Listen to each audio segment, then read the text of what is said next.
Sveiki visi. Perdanga jau eina į pabaigą ir jinai yra pilnai apšiltinta. Karts nuo karto aš pastebiu tokius komentarus po savo video, kurios keliu apie šiltinimą.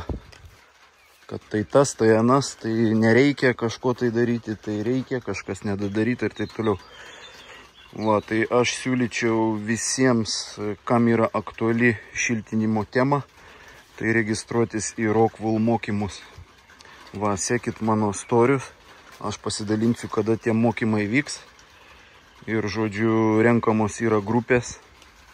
Ir tenais jūs sužinosite visus niuansus apie tai, kaip teisingai sumontuoti vatą ir kokią vatą kur naudoti. Va, mano favoritas, aišku, yra Rockwool Super Rock Premium. Čia jau jinai kažkiek tai laiko yra atnaujinta šitas produktas.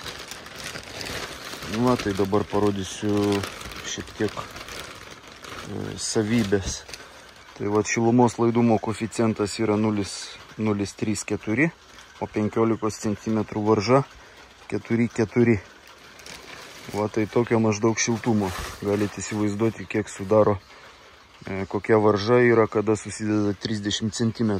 Va, pavyzdžiui, lauko perdangai, ant kurios statysis namas, aš sudėjau 15 cm sluoksnį, tada dėjau 10 cm sluoksnį, perkeisdamas siūlės, ir ant viršaus dar dėjau 5 cm sluoksniuką jau į karkasą, prie kurio montuojasi, klijuojasi plokštė.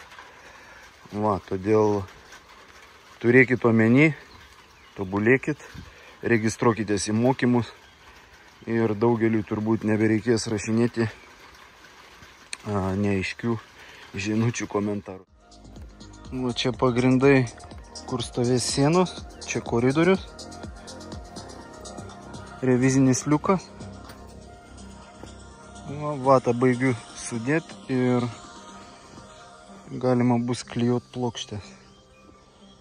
Va, buvo lietaus, todėl uždengiau viską anksčiau, nes nemažai to lietaus iškrito. Taip sutapo. Va, kol kas tiek reikalų. Spauskit laikus, iki kitų video.